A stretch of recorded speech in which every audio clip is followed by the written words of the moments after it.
Hi friends, आप सभी का फिर से एक नए वीडियो पर स्वागत है। फ्रेंड्स, आज के इस वीडियो के माध्यम से कक्षा 10 के बच्चों के लिए गृह विज्ञान के दो मोस्ट इम्पोर्टेंट पेपर करवाने वाला हूँ, ठीक ना। जो कि आपके पेपर में हूबहू सेम टू सेम ऐसा ही पेपर आएगा। और इन दोनों पेपर को आप अच्छे से तैयार कर लेते हैं तो आपका यहाँ पे 90% पक्का, ये मेरा चैलेंज है, 90% कोई नहीं रोक सकता है। इसी पेपर में से सेम टू सेम यही क्वेश्चन हूबहू आपके सुबह वाले पेपर में छपेंगे, जो आपका 26 मार्च 2022 का पेपर होने वाला है।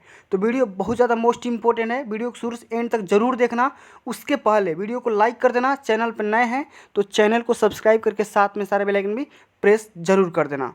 चलिए आज की इस वीडियो को बिना किसी देरी के स्टार्ट करते हैं। तो एक यहाँ पे देख लो, सबसे पहला पेपर है, आप यहाँ पे देख रहे हो। और अगला पेपर उसको भी मैं यहाँ पे दिखा देता हूँ, ठीक ना। और यहाँ पे अगला पेपर आप देख सकते हो, गृह विज्ञान हाई स्कूल, पूर्णांक भी देख सकते हो, समय भी देख सकते हो, सेम टू सेम। तो दोनों के दोनों पेपर बहुत ज़्यादा मोस्ट इंपॉर्टेंट है और दोनों के दोनों पेपरों को आपको तैयार करके ही जाना है, वरना फिर बाद में मेरे से मत कहना कि सर आपने बताया था तो वो आया नहीं, ठीक ना। चलिए सबसे पहले हम पहला क्वेश्चन को स्टार्ट करेंगे। उसके पहले आपका समय 3 घंटा दिया गया होता है और आप पूर्णांक 70 नंबर का होता है, ठीक, सभी जानते हैं इतना। चलिए पहला क्वेश्चन क्या बोला जा रहा है कि श्वसन क्रिया में रक्त का शुद्धिकरण कौन सी गैस द्वारा होता है, तो ऑक्सीजन गैस। कौन सा? Oxygen gas. देखो मैं आप सभी का कीमती समय बर्बाद नहीं करूँगा, जल्दी जल्दी क्वेश्चन को करूँगा, ठीक ना, और समझाने की कोशिश करूँगा। मच्छर से कौन सा रोग होता है, तो मलेरिया। कौन सा रोग होता है? मलेरिया। जिन बच्चों को नहीं याद है और जिन बच्चों को नहीं अभी तक समझ पा रहे हैं तो वीडियो को 2-3 बार जरूर देख लेना, ठीक ना, याद हो जाएगा। विटामिन सी का उत्तम स्रोत क्या है, तो खट्टी चीज़ों से हम विटामिन सी प्राप्त करते हैं, जैसे आंवला हो गया, नींबू हो गया, ये सब क्या है, विटामिन सी के उत्तम स्रोत हैं, ठीक ना। चलो अगला क्वेश्चन कि पारिवारिक बजट बनाने का उद्देश्य क्या होता है। पारिवारिक बजट हम किस लिए बनाते हैं? सबसे पहले सेविंग के लिए, व्यय पर नियंत्रण कंट्रोल करने के लिए, और आय का, हमारे पास इनकम कितना आ रहा है उसका भी हमारे पास ज्ञान होना चाहिए कि नहीं होना चाहिए। तो तीनों ऑप्शन क्या है, सही है। तो इसका ऑप्शन, इनमें से सभी वाला ऑप्शन सही हो जाएगा। चौथा ऑप्शन, रोगी का भोजन होना चाहिए। कैसा भोजन होना चाहिए, तो किसी भी रोगी का भोजन चटपटा नहीं होना चाहिए, बिना पका ये भी नहीं होना चाहिए, और गरिष्ठ ये भी नहीं होना चाहिए, सुपाच्य, हाँ सुपाच्य होना चाहिए। सुपाच्य का मतलब आसानी से पच जाए, ठीक, रोगी को ज़्यादा दिक्कत ना हो, ठीक ना। अब यहाँ पे देखो अगला क्वेश्चन कि नील का प्रयोग किया जाता है रेशमी वस्त्र, सफ़ेदी सूती वस्त्र, ऊनी वस्त्र, रंगीन वस्त्र। तो देखो नील का हम यूज़ कहाँ पे करते हैं, तो सफ़ेद कलर के सूती वस्त्र में करते हैं, काटन के कपड़ों में हम क्या करते हैं, नील का इस्तेमाल करते हैं, ठीक ना। अब देखो रसोई के सबसे निकट होना चाहिए क्या, कौन सा रूम, तो रसोई घर के सबसे निकट रूम आपका भोजन कक्ष होना चाहिए, ठीक ना।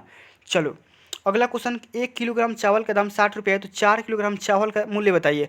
और ये तो एलकेजी का लड़का भी कर सकता है। तो मेरी बालिकाएं और मेरे बालक, जो प्यारे प्यारे मेरे बालिकाएं और बालक हैं, वो तो आसानी से इस क्वेश्चन को उड़ा देंगे एकदम धुआं में, ठीक। 1 किलोग्राम चावल का दाम 60 रुपया है, तो 4 में गुणा कर लो, ठीक ना। तो 6×4 = 240 रुपया हो जाएगा, ठीक। अब चलो अगला क्वेश्चन जो कि अति लघुत्तरी क्वेश्चन है कि श्वसन क्रिया में कौन सी गैसों का आदान प्रदान होता है, तो O2 और CO2, ठीक। हम क्या करते हैं, O2 क्या करते हैं, लेते हैं, और CO2 छोड़ते हैं, ठीक। चलिए अगला क्वेश्चन कि मोच के 2 लक्षण बताइए। मोच किसी भी हाथ में, पैर में, गर्दन में, कहाँ कहीं भी अगर मोच आ जाए तो सबसे पहले क्या होता है, दर्द होता है, फूल जाता है, ये सब क्या है, लक्षण ही तो है। और घर में जल शुद्ध करने के 2 उपाय, उबाल कर दो, बर्तन का दूसरा यूज कर दो, तो क्या हो जाएगा, जल आपका शुद्ध हो जाएगा, ठीक। या आप अब तो नए तरीके से आप फिल्टर भी कर सकते हो, ठीक ना। अब चलो अगला क्वेश्चन कि किन्हीं 2 संक्रामक रोगों के नाम बताइए। अरे भाई कितना बार ये पूछेगा, कितना बार इसमें मैं बताऊँ। 2 संक्रामक रोग, कोरोना वायरस, ओमिक्रॉन, हैजा, ये सब क्या है, संक्रामक रोग ही तो है। टीबी क्या है, संक्रामक रोग ही है। गृहिणियों के लिए गृह गणित क्यों आवश्यक है, उसका क्या महत्व है, ये भी क्वेश्चन 100% आएगा। 100% मत लो, 101% गारंटी है कि सुबह ये क्वेश्चन फंसेगा आपके पेपर में। चलो अगला क्वेश्चन कि गिल्टन चाक का प्रयोग किस लिए किया जाता है, ठीक ना। गिल्टन चाक के बारे में लिख देना है, किस लिए किया जाता है, ठीक। बालिकाएं जानती होंगी, जो भी कपड़ों पे चाक चलाती हैं वही आपका ये चाक होता है, गिल्टन चाक, ठीक ना। कपड़ा मतलब कि किस तरीके से, किस डिज़ाइन पे, किस डायमेंशन पे कपड़ा काटना है, वही आपका होता है गिल्टन चाक, ठीक ना। चलो अगला क्वेश्चन कि भोजन पकाने की विधियाँ कौन कौन सी है, उबाल कर, छान कर, किसी भी तरीके से भोजन पकाती है ना बच्चे। चलो अगला क्वेश्चन कि वस्त्रों पर इस्त्री करना क्यों आवश्यक है। वस्त्र जब हम धुलाई करते हैं तो वस्त्र में क्या आ जाता है, कपड़ा में सिकुड़पन आ जाता है, उस सिकुड़पन को दूर करने के लिए हम क्या करते हैं, इस्त्री करते हैं, समझिए ना, प्रेस करते हैं। चलो अगला क्वेश्चन कि मितव्ययिता का अर्थ क्या होता है। मितव्ययिता मतलब कि सबसे सरल चीज़, आसान, सस्ता, ठीक ना। चलो अगला क्वेश्चन कि कब्ज के रोगी के आहार में मुख्यतः किन भोज्य पदार्थों का समावेश करना चाहिए। इस पे आपको टिप्पणी लिख देना है, आसानी से कर सकते हैं। 2 लाइन लिखोगे 2 नंबर मिल जाएगा। देखो जो जितना नंबर का है उतना ही लाइन लिखो, ठीक ना, समझ रहे हैं कि नहीं। जितना सस्ता कंटेंट है उतना सस्ता नंबर मिलेगा आपको। चलो अगला क्वेश्चन, ये अगला क्वेश्चन ये है कि मनुष्य के शरीर में अस्थि संस्थान की क्या उपयोगिता है। मनुष्य के शरीर में किसी एक प्रकार की अस्थि संधि का यूज लिखिए। अस्थि संधि जो यहाँ पे हमारे हड्डी का जोड़ा होता है उसी को हम अस्थि संधि बोलते हैं। अगला क्वेश्चन, तरल आहार का क्या तात्पर्य है। सब्जियों का सूप बनाने की विधि लिखिए। कई बार बता चुका हूँ, ठीक ना। तरल आहार पेप्सी हो गया, पानी हो गया, दूध हो गया, दही हो गया, माठा हो गया, ये सब क्या है, तरल आहार ही तो है। चलो अगला क्वेश्चन बोला जा रहा है कि बचत को आप किन किन योजनाओं द्वारा सुरक्षित कर सकती हैं, समझाइए। बचत सेविंग आप किस इस तरीके बैंक में रख के, ठीक ना, कूड़े मतलब कि सॉरी यहाँ पे बैंक को हम किसी भी चीज़ को लोन दे करके, ठीक ना, इस तरीके से हम सेविंग को और बचा सकते हैं। पर्यावरण संरक्षण के उपाय लिखिए। किस तरीके से पर्यावरण को बचा सकते हैं। वायु प्रदूषण को वायु पॉल्यूशन को कम करके, फिर एयर पॉल्यूशन को कम करके, फिर साउंड पॉल्यूशन को कम करके हम क्या कर सकते हैं, पर्यावरण का बचाव कर सकते हैं। चलो अगला क्वेश्चन कि श्वास की जीवनी में क्या उपयोगिता है। बिना सांस का कोई आदमी जी नहीं सकता है। मेरे पास सांस चल रही है तो अभी तक जिंदा हूँ, सांस बंद हो जाएगी तो मेरी आवाज़ भी बंद हो जाएगी, मैं आप सबको पढ़ा भी नहीं पाऊंगा, ठीक ना। चलो अगला क्वेश्चन कि घर का कपड़ा धोना क्यों उपयोगी होता है, कि 3 बिंदुओं पर प्रकाश डालिए। घर का कपड़ा कौन धोएगा, धोबी सब कपड़ा धोएगा, आप सब क्या करेंगी बताइए तो। चलो अगला क्वेश्चन, एक घड़ी को 150 रुपये में बेचने पर 20% का लाभ होता है। घड़ी की क्रय मूल्य बताइए। अब देखो करना क्या है, क्रय मूल्य, जैसे मान लो कि घड़ी का मूल्य है 100 रुपया, ठीक, तो उसको आप 120 रुपये में बेच दिए। अब कितने रुपये में खरीदोगे कि 150 रुपये में बेच दोगे। आसान ट्रिक से बता रहा हूँ, ठीक। 100 से 100 गुणा कर लो और 120। अब देखो 0 से 0, 3 5 15, 3 चौके 12 और 4 5 मतलब कि ये 25 के 100, 25 5 125, 125 रुपये क्या आ जाएगा, उसका क्रय मूल्य आ जाएगा, ठीक। चलो अगला क्वेश्चन कि जल मानव शरीर के लिए क्यों उपयोगी है। जल ही जीवन है, लिख दोगे तो एग्जामिनर समझ जाएगा, ठीक ना। चलो अगला क्वेश्चन कि घर की दैनिक और साप्ताहिकम सफाई का वर्णन करिए। घर में रोज़ रोज़ कौन कौन सी सफाई होती है और एक सप्ताह पे कौन कौन सी मतलब कि सफाई होती है, उसके बारे में प्रकाश डालना है, लिख देना है। सादा पैजामा का ड्राफ्ट बनाकर सिलने की विधि लिखिए, ये आप लिख देना, ठीक ना। बजट के प्रमुख मद कौन कौन से होते हैं समझाइए, कई बार समझा चुका हूँ। और हड्डी के टूटे मोच में क्या अंतर है। हड्डी टूट जाती है तो प्लास्टर वगैरह करना होता है, लेकिन मोच आने पे आदमी जाकर के बैठवा लेता है तो सही हो जाएगा, ठीक ना। मोच सही करवा लेना, ठीक। मोच में क्या होता है, नस इधर से उधर हो जाती है, लेकिन हड्डी टूटने का मतलब कि हड्डी इधर से उधर हो जाना, क्रैक हो जाना, समझ गए। चलो पारिवारिक बजट से क्या तात्पर्य है, जो भी हमारी पारिवारिक बजट, परिवार को चलाने के लिए जितनी भी बजट की आवश्यकता होती है पारिवारिक बजट होती है। और ये कितने प्रकार की होती है, गृहिणी के उसको मिलने से लाभ लिखिए, ठीक। आधुनिक रसोई के समय और शक्ति के बचाव के लिए कौन कौन से उपकरणों का उपयोग करना चाहिए, ठीक। अब देखो गैस अभी तो महंगा हो गया है, ठीक ना, गैस का यूज करना, टाइम का बचत हो जाएगा, ठीक ना। चूल्हे पे खाना बनाओगी तो क्या होगा, टाइम ज़्यादा लगेगा। चलो अगला क्वेश्चन कि अस्थि संस्थान का अर्थ तथा शरीर के लिए इसके महत्व को स्पष्ट लिखिए।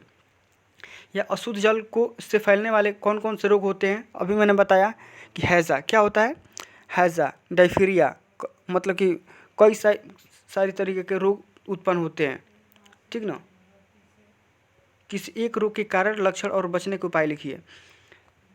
गृह को सुसज्जित करने से क्या साधन है, कि 3 पर संक्षेप के वर्णन लिखिए, ठीक। ये आपका पहला पेपर सॉल्व हो गया। अब चलो अगला क्वेश्चन को हम अगले पेपर को हम हल करते हैं, ठीक। अगला पेपर जो कि एकदम सेम टू सेम ऐसा ही पेपर आपको देखने को मिलेगा सुबह। पहला क्वेश्चन ये है कि अशुद्ध जल से कौन सा रोग होता है, तो कौन सा रोग होता है, हैजा, ठीक। अब चलो अगला क्वेश्चन कि किस प्रकार के वस्त्रों में गोंद का कलफ लगाया जाता है। तो गोंद का कलफ लगता है आपका रेशमी कपड़ों में, कौन से में, रेशमी में। और बर्फ की टोपी का प्रयोग कब किया जाता है, कब किया जाता है, जब तेज बुखार आ जाता है ना, तो बर्फ़ की टोपी हम पहना देते हैं मतलब कि रोगी के ऊपर। और खट्टे फलों में मुख्य विटामिन कौन सा होता है, तो अभी हमने बताया कि खट्टे फलों में विटामिन सी पाया जाता है, खट्टे खट्टे आम हो गए, खट्टे यहाँ पे जो भी आपके नींबू होते हैं, ठीक ना, चटनी होते हैं, उसमें कौन सा पाया जाता है? Vitamin C. चलो अगला क्वेश्चन कि मानव अस्थि संस्थान में कुल अस्थियाँ होती है, कितनी होती है? तो 206 हड्डियाँ होती है। ये तो बहुत पुराना सा क्वेश्चन है, पूछ दिया है। चलो अगला क्वेश्चन कि पर्यावरण दिवस कब मनाया जाता है? 5 जून को। अरे भाई इसको तो याद करके जाना, ठीक ना। चलो अगला क्वेश्चन कि घरेलू स्तर पर जल को शुद्ध करने की उपयुक्त विधि कौन सी है? तो उबाल के। क्या करते हैं हम? उबाल देते हैं पानी को। इतना हमारे पास टाइम नहीं है, ठीक ना। आदर्श बजट माना जाता है। आदर्श बजट किससे माना जाता है? तो दैनिक बजट को ही क्या बोलते हैं हम? आदर्श बजट मानते हैं। अगला क्वेश्चन कि वायु के माध्यम से फैलने वाले 2 रोग का नाम बताइए। वायु के, एयर के माध्यम से। बजट बनाने के प्रमुख उद्देश्य बताइए। 1 कलम का मूल्य 12 रुपया है तो 6 कलम का मूल्य क्या होगा? 1 कलम का मूल्य 12 रुपया तो 6 कलम का मूल्य 12 छक्का 72। ये तो आप मुंह से चुटकियों में कर सकते हो, ठीक ना। लू लगने पर रोगी को क्या देना चाहिए? ठीक। रसोई घर में समय एवं श्रम की बचत करने वाले मुख्य उपकरणों के नाम लिखिए। आसानी से कर सकते हैं। श्वसन तंत्र के किन्हीं 3 मुख्य अंगों के नाम लिखिए। सबसे पहले मैंने बताया था श्वसन तंत्र का चित्र बना लेना, कंकाल तंत्र का चित्र पक्का बना के जाना, ठीक ना, सीख के जाना। अगर आप अभी तक नहीं सीखे हो तो सुबह तक टाइम है आपके पास। वायु प्रदूषण के 2 कारण लिखिए। सफ़ेद कपड़ों का पीलापन दूर करने के लिए किस चीज़ का हम प्रयोग करते हैं उसके बारे में लिखना है। भोजन पकाने से क्या लाभ होता है उसके बारे में लिख देना है। और घर पर कपड़ा सिलाई करने के 2 लाभ। घर पर कपड़ा सिलाई करने के 2 लाभ ये होता है कि टाइम जो भी हम इधर उधर खर्च करते हैं अपने काम में खर्च कर लो, ठीक। और पैसा का भी बचत हो जाएगा। आप उसी का पैसे से क्या हो जाएगा? घर का थोड़ा सा खर्चा चल जाएगा, ठीक। अब चलो अगला क्वेश्चन बोला जा रहा है कि तांबे और स्टील के बर्तनों की सफाई आप किस प्रकार करेंगी, या बजट बनाने से गृहिणी को क्या लाभ होता है उसको समझाइए। काली खांसी के लक्षण, कारण और बचने के उपाय लिखिए। श्वसन क्रिया का शरीर में क्या महत्व होता है उसके बारे में लिख दो। बिना सांस का आदमी जी कैसे पाएगा, ठीक। तो इसका यह महत्व होता है। चलो अगला क्वेश्चन कि शुद्ध जल और अशुद्ध जल में क्या अंतर होता है? शुद्ध जल मनुष्य को थोड़ा सा भी हानिकारक नहीं होता है, लेकिन अशुद्ध जल पी लोगे तो हैजा वैजा हो जाएगा, बहुत दिक्कत हो जाएगा। चलो अगला क्वेश्चन कि प्राकृतिक तथा कृत्रिम श्वसन क्रिया में अंतर स्पष्ट करिए। कई बार बता चुका हूँ। चेकबुक तथा पासबुक में अंतर स्पष्ट करिए, इसको भी कई बार बता चुके हैं। बस खाली आप क्वेश्चन एक बार देख लो, इसको तैयार कर लो, ठीक। अब यहाँ पे हर में कई करवा दिया है, ठीक ना। चलो भोजन पकाने की कौन कौन सी विधियाँ होती है, किसी 2 विधि का वर्णन करिए। कलफ कितने प्रकार का होता है? चावल का कलफ बनाने की विधि बताइए।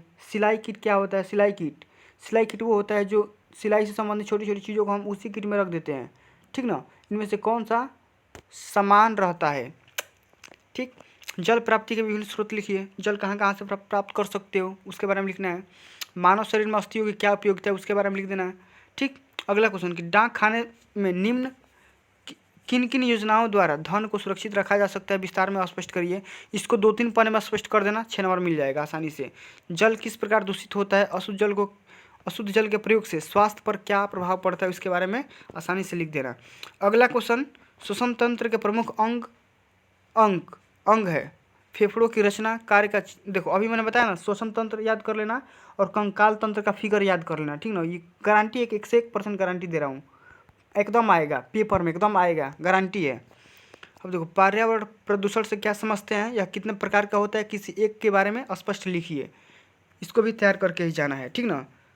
घर की सफाई से आप क्या समझती हैं? घर की सफाई के विभिन्न प्रकारों का वर्णन करिए, ठीक। घर की सफाई करना, ठीक ना, बहुत ही अच्छे ढंग से। तो फ्रेंड्स आज के लिए बस इतना ही। ये वीडियो आपको अच्छी लगी होगी, हेल्पफुल लगी होगी तो वीडियो को लाइक करना और ज़्यादा से ज़्यादा इस वीडियो को शेयर करना। और एक आप सभी से एक छोटा सा मेरा रिक्वेस्ट है कि अभी तक आपने मेरे चैनल को सब्सक्राइब नहीं किया है तो सब्सक्राइब करके साथ में सारे बेल आइकन प्रेस कर लो, ठीक ना। मिलते हैं अगली वीडियो में, तब तक के लिए जय हिंद, जय भारत, वंदे मातरम।